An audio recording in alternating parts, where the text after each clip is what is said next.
नमस्कार दोस्तों, धार्मिक मान्यतानुसार नरक वह स्थान है जहां पापियों की आत्मा दंड भोगने के लिए भेजी जाती है। दंड के बाद कर्मानुसार उनका दूसरी योनियों में जन्म होता है। कहते हैं कि स्वर्ग धरती के ऊपर है तो नरक धरती के नीचे यानी पाताल भूमि में है। इसे अधोलोक भी कहते हैं। अधोलोक यानी नीचे का लोक है। उर्दू लोक का अर्थ ऊपर का लोक अर्थात स्वर्ग है। मध्य लोक में हमारा ब्रह्मांड है। सामान्यतः ऊर्ध्वगति, स्थिर गति और अधोगति होती है जो कि अगति और गति के अंतर्गत आती है। कुछ लोग स्वर्ग या नरक की बातों को कल्पना मानते हैं तो कुछ लोग सत्य मानते हैं। जो लोग सत्य मानते हैं उनके अनुसार मति से ही गति तय होती है कि आप अधोलोक में गिरेंगे कि ऊर्ध्वलोक में। हिंदू धर्म शास्त्रों में उल्लेख है कि गति दो प्रकार की होती है, आगति और गति। आगति के 4 प्रकार हैं, छिड़ोदर्क, भूमोदर्क, आगति और दुर्गति। और गति में जीव को 4 में से किसी एक लोक में जाना पड़ता है। गति के अंतर्गत 4 लोक दिए गए हैं, ब्रह्मलोक, देवलोक, पितृलोक और नरकलोक। जीव अपने कर्मों के अनुसार उक्त लोकों में जाता है। हमारे पुराणों के अनुसार जब भी कोई मनुष्य मरता है या आत्मा शरीर को त्याग कर यात्रा प्रारंभ करती है तो इस दौरान उसे 3 प्रकार के मार्ग मिलते हैं। ऐसा कहते हैं कि उस आत्मा को किस मार्ग पर चलाया जाएगा यह केवल उसके कर्मों पर ही निर्भर करता है। ये 3 मार्ग हैं, अर्ची मार्ग, धूम मार्ग और उत्पत्ति विनाश मार्ग। अर्ची मार्ग ब्रह्मलोक और देवलोक की यात्रा के लिए होता है। वहीं धूम मार्ग पितृलोक की यात्रा पर ले जाता है और उत्पत्ति विनाश मार्ग नर्क की यात्रा के लिए है। अब सवाल यह उठता है दोस्तों कि कौन जाता है उत्पत्ति विनाश मार्ग नर्क की यात्रा के लिए। ज्ञानी से ज्ञानी, आस्तिक से आस्तिक, नास्तिक से नास्तिक और बुद्धिमान से बुद्धिमान व्यक्ति को भी नरक का सामना करना पड़ सकता है, क्योंकि ज्ञान, विचार आदि से तय नहीं होता कि आप अच्छे हैं या बुरे।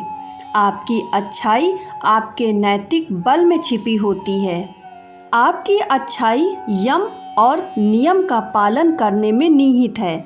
अच्छे लोगों में ही होश का स्तर बढ़ता है और वे देवताओं की नज़र में श्रेष्ठ बन जाते हैं। लाखों लोगों के सामने अच्छे होने से भी अच्छा है स्वयं के सामने अच्छा बनना। मूलतः जैसे कि गति वैसी मति। अच्छा कार्य करने और अच्छा भाव एवं विचार करने से अच्छी गति मिलती है। निरंतर बुरी भावना में रहने वाला व्यक्ति कैसे स्वर्ग जा सकता है? किस प्रकार के लोग नरक में जाते हैं? धर्म, देवता और पितरों का अपमान करने वाले, तामसिक भोजन करने वाले, पापी, मूर्छित, क्रोधी, कामी और अधोगामी गति के व्यक्ति नरक में जाते हैं। पापी आत्मा जीते जी तो नरक झेलती ही है, मरने के बाद भी उसके पाप उसे अलग अलग नरक में कुछ काल तक रहना पड़ता है। निरंतर क्रोध में रहना, कलह करना, सदा दूसरों को धोखा देने का सोचते रहना, शराब पीना, मांस भक्षण करना, दूसरों की स्वतंत्रता का हनन करना और पाप करने के बारे में सोचते रहने से व्यक्ति का चित्त खराब होकर नीचे के लोकों में गति करने लगता है और मरने के बाद वह स्वतः ही नरक में गिर जाता है। वहाँ उसका सामना यम से होता है। गरुड़ पुराण का नाम किसने नहीं सुना है? पुराणों में नरक, नरकासुर और नरक चतुर्दशी, नरक पूर्णिमा का वर्णन मिलता है। नरक स्था अथवा नरक नदी वैतरणी को कहते हैं। नरक चतुर्दशी के दिन तेल से मालिश करके स्नान करना चाहिए। इसी तिथि को यम का तर्पण किया जाता है, जो पिता के रहते हुए भी किया जा सकता है। कहा जाता है कि पाताल के नीचे बहुत अधिक जल है और उसके नीचे नरकों की स्थिति बताई गई है, जिसमें पापी जीव गिराए जाते हैं। यूँ तो नरकों की संख्या 55 करोड़ है, किंतु उनमें रौरव से लेकर श्रवभोजन तक 21 प्रधान हैं। दोस्तों, नरक का क्या स्थान है? महाभारत में राजा परीक्षित इस संबंध में शुकदेव जी से प्रश्न पूछते हैं, तो वे कहते हैं कि राजन, ये नरक त्रिलोक के भीतर ही है तथा दक्षिण की ओर पृथ्वी से नीचे जल के ऊपर स्थित है। उस लोक में सूर्य के पुत्र पितृराज भगवान यम हैं। वे अपने सेवकों के सहित रहते हैं तथा भगवान की आज्ञा का उल्लंघन न करते हुए अपने दूतों द्वारा वहां लाए हुए मृत प्राणियों को उनके दुष्कर्मों के अनुसार पाप का फल देते हैं। इनके अलावा वायु पुराण और विष्णु पुराण में भी कई नरक कुंडों के नाम लिखे हैं। वसा कुंड, तप्त कुंड, सर्प कुंड और चक्र कुंड। इन नरक कुंडों की संख्या 86 है। इनमें से 7 नरक पृथ्वी के नीचे हैं और बाकी लोक के परे माने गए हैं। उनके नाम हैं रौरव, शीत स्तंभ, कालसूत्र, अप्रतिष्ठ, अवीची, लोकपृष्ठ और अविधेय हैं। हालांकि नरकों की संख्या 55 करोड़ है, किंतु उनमें रौरव से लेकर श्रवभोजन तक 21 प्रधान माने जाते हैं।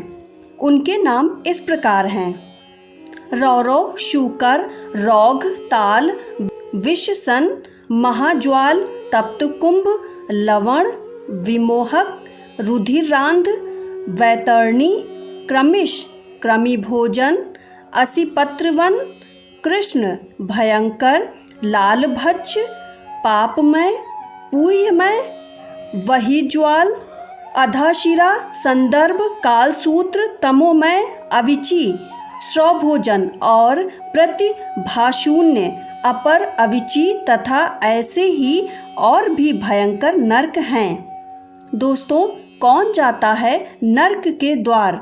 कुछ लोग कहते हैं कि स्वर्ग या नरक हमारे भीतर ही हैं। कोई भी ऐसा नहीं है जो मनुष्य के किए की सजा या पुरस्कार देता हो। मनुष्य अपने कर्मों से ही स्वर्ग या नरक की स्थिति को भोगता है। यदि वह बुरे कर्म करेगा तो बुरी जगह और बुरी परिस्थिति में होगा, और अच्छे कर्म करेगा तो अच्छी जगह और अच्छी परिस्थिति में होगा। कुछ हद तक यह बात सही भी मानी जा सकती है, लेकिन इसके सही होने के पीछे के विज्ञान या मनोविज्ञान को समझना होगा। पुराणों के अनुसार कैलाश के ऊपर स्वर्ग और नीचे नरक व पाताल लोक हैं। संस्कृत शब्द स्वर्ग को मेरु पर्वत के ऊपर के लोकों हेतु प्रयुक्त किया है। जिस तरह धरती पर पाताल और नरक लोक की स्थिति बताई गई है, उसी तरह धरती पर स्वर्ग की स्थिति भी बताई गई है। आज के कश्मीर और हिमालय के क्षेत्र को उस काल में स्वर्ग लोक कहा जाता था, जहाँ के आकाश में बादल छाए रहते थे और जहाँ से पानी सारे भारत में फैलता था। हिमालय में ही देवात्म नामक एक हिमालय है, जहाँ अच्छी आत्माएं शरीर छोड़ने के बाद रहती हैं। पुराणों के अनुसार जीवात्मा 84 लाख योनियों में भटकने के बाद मनुष्य का जन्म पाती है, अर्थात नीचे से ऊपर उठने की इस प्रक्रिया को ही ऊर्ध्व गति कहते हैं। यदि पुरुष अपने पाप कर्मों के द्वारा फिर से नीचे गिरने लगता है तो उसे अधोगति कहते हैं। अधोगति में गिरना ही नरक में गिरना होता है। जिस तरह हमारा शरीर जब रात्रि में अचेत होकर सो जाता है, तब हम हर तरह के स्वप्न देखते हैं। यदि हम लगातार बुरे सपने देख रहे हैं तो यह नरक की ही स्थिति है। यह मरने के बाद अधोगति में गिरने का संकेत ही है। वर्तमान में 84 लाख योनियों से भी कहीं अधिक योनियां हो गई होंगी।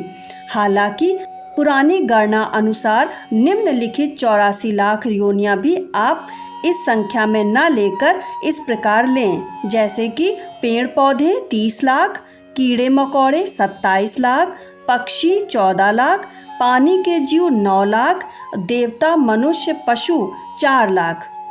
बहुत से मनुष्य भोजन करते वक्त किसी का स्मरण नहीं करते और भोजन के नियमों को नहीं मानते। इसका उनके जीवन पर बहुत प्रभाव पड़ता है। पुराणों में कहा गया है कि जो देवताओं तथा पितरों का भोग उन्हें अर्पण किए बिना ही अपना उन्हें अर्पण करने से पहले ही भोजन कर लेता है। दोस्तों, पुराणों में कहा गया है कि जो देवताओं तथा पितरों का भाग उन्हें अर्पण किए बिना ही अपना भोजन ग्रहण कर लेता है, वह लाल भक्ष नामक नरक में यमदूतों द्वारा गिराया जाता है। हमारे पुराणों के अनुसार झूठी गवाही देने वाला मनुष्य रौरव नरक में पड़ता है। गौवों और सन्यासियों को कहीं बंद करके रोक रखने वाला पापी रोध नरक में जाता है। मदिरा पीने वाला शूकर नरक में और नर हत्या करने वाला ताल नरक में गिर जाता है। गुरु पत्नी के साथ व्यभिचार करने वाला पुरुष तप्त कुंभ नामक नरक में तड़पाया जाता है। जो अपने भक्त की हत्या करता है उसे तप्त लोह नरक में तपाया जाता है। गुरुजनों का अपमान करने वाला पापी महाज्वाल नरक में डाला जाता है। गरुड़ पुराण के अनुसार वेद शास्त्रों का अपमान करने और उन्हें नष्ट करने वाला लवण नामक नरक में गलाया जाता है। धर्म मर्यादा का उल्लंघन करने वाला विमोहक नरक में जाता है। देवताओं से द्वेष रखने वाला मनुष्य कृमि भक्ष नरक में जाता है। आजकल लोग ज़्यादा छली हो गए हैं। सब जीवों से व्यर्थ बैर रखने वाला तथा छल पूर्वक अस्त्र शस्त्र का निर्माण करने वाला विनाशक नरक में गिराया जाता है।